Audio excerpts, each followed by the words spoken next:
Salut, alors petite story rapide pour répondre à Diana qui m'a envoyé un email quand même relativement long, mais je vais simplement lire la partie qui pourrait intéresser tout le monde, ok? Donc tu t'interroges sur l'ambiance actuelle au Canada, notamment au Québec, suite aux dernières réformes, on parle en matière d'immigration, à l'élection à venir, cette fois on parle de l'élection fédérale, gouvernement du Canada, difficultés rencontrées dans le domaine de la santé et de l'éducation, la hausse des prix, l'inflation, l'ambiance générale, ressentez-vous une certaine animosité de la part des Canadiens envers les immigrés? Alors oui, j'ai fait plusieurs stories à ce sujet-là, effectivement. Au niveau de l'éducation, ça va plus ou moins bien. Ça, c'est à cause du gouvernement de la CAQ qui coupe dans les budgets et de la pénurie de main-d'œuvre. La santé, c'est pareil, mais ça date pas d'hier. C'est des problèmes qui sont récurrents dans la société québécoise, je te dirais. Et puis, parallèlement à ça, oui, effectivement, l'inflation, ça coûte plus cher à l'heure actuelle, je te dirais, au Canada, plus particulièrement là que par rapport, là je parlais du Québec, on va parler plus du Canada. Depuis ces dernières années, 2, 3 ans, effectivement, on a une hausse assez importante des prix, notamment à cause de la fin de la Covid, soi-disant la guerre en Ukraine, etc., etc. Bref, je connais pas, si tu veux, le dessous du pourquoi, de comment ça a commencé, mais le fait est qu'à l'heure actuelle, les entreprises en profitent et font ce qu'on appelle de la déflation, c'est-à-dire qu'ils réduisent, par exemple, dans un paquet de biscuits, le nombre de biscuits pour finalement garder le même prix, voire même augmenter le prix en question. Donc, parenthèse fermée sur l'inflation, mais oui, effectivement, ça marche pas très bien. Question, ressentez-vous une animosité de la part des Canadiens envers les immigrants? Alors ça, j'aimerais plus le spécifier, c'est pas nécessairement les Canadiens, mais plus les Québécois. Il faut vraiment spécifier là. Pour remettre les choses en contexte, il faut te dire que le Québec a quand même une part importante dans l'élection fédérale. On parle donc du gouvernement du Canada à venir. Pourquoi? Parce qu'il y a 9 millions d'habitants au Québec. C'est la deuxième province la plus peuplée après l'Ontario. Donc c'est certain que si tu veux, quand un premier ministre au Canada veut se faire élire, le Québec fait partie de l'électorat que tu veux aller chercher, clairement. Et étant donné qu'ici au Québec, on l'a vu, M. Legault s'est fait élire pour la deuxième fois. Donc ça veut dire que les gens... et il s'est fait élire de manière majoritaire en plus à l'Assemblée. Hein. Ici, la manière de fonctionner au niveau des élections, c'est pas nécessairement la même que dans les autres pays occidentaux, c'est plus une manière anglophone. Donc si tu veux, c'est certain que les députés sont élus en même temps, ok, que le Premier ministre, puisque c'est avec le nombre de députés, le nombre, si tu veux, de circonscriptions, que le député a la majorité ou non, le Premier ministre, pardon, excuse-moi, a la majorité ou non. Là, le cas est qu'effectivement, il y a eu un maximum de députés de la CAQ qui ont été élus, du coup, M. Legault est quand même au pouvoir, faut pas l'oublier.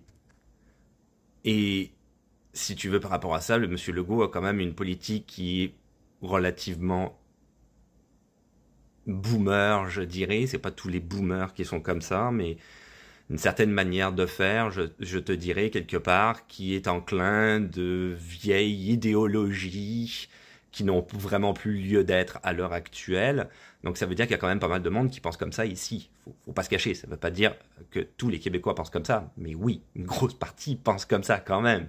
Et à l'heure actuelle, je te dirais qu'on le voit quand on vit dans la société québécoise, c'est-à-dire que les langues se délient avec l'élection de Trump récemment, avec effectivement M. Legault. Les gens peut-être le pensaient avant, mais maintenant ils ne se cachent plus et le disent.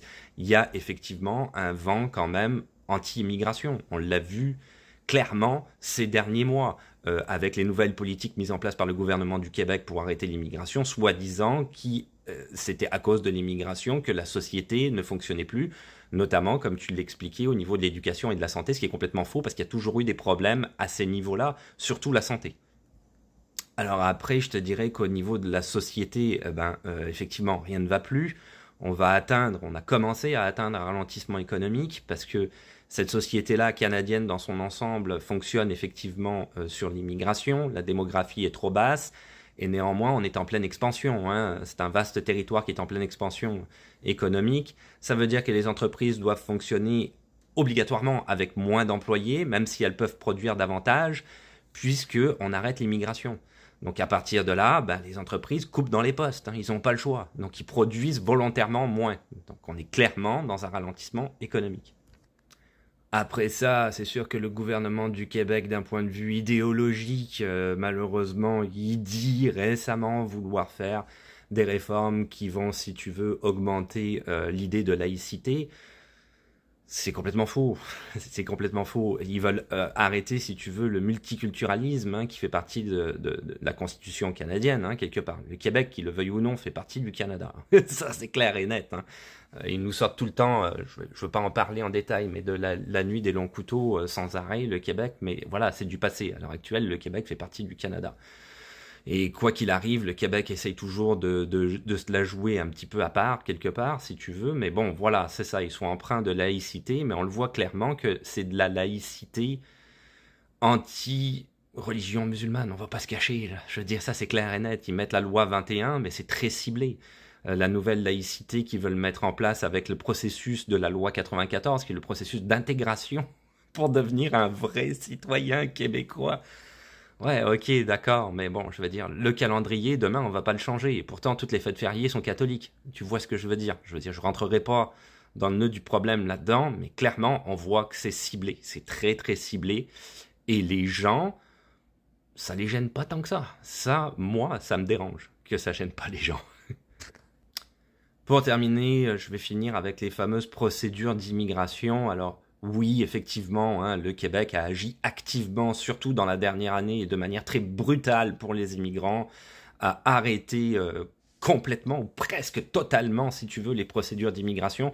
Alors je dis brutalement parce qu'il y a des gens qui sont sur le territoire ici au Québec, qui travaillent, qui sont déjà, si tu veux, impliqués dans des processus d'immigration en tant que, par exemple, travailleurs temporaires depuis X nombre d'années et qui se voient la résidence permanente passer sous le nez, quoi, parce qu'ils n'ont plus la possibilité d'aller la chercher vu que les processus d'immigration sont fermés. C'est vraiment déplorable. C'est déplorable. Ces gens-là se retrouvent dans des situations horrible, alors qu'ils participaient à la société ici québécoise, ils sont déjà implantés, ils payent leurs impôts, donc c'est complètement incompréhensible. Pour des gens comme moi et d'autres personnes qui font des réseaux sociaux sur ce sujet-là, c'est complètement incompréhensible. On marche sur la tête, on oblige des gens, certaines personnes, quand même une grande partie de personnes, à rentrer dans leur pays, alors que ça n'aurait jamais dû être le cas. Donc c'est vraiment de la politique démagogique anti-économique, je te dirais qu'on a ici au Québec, clairement.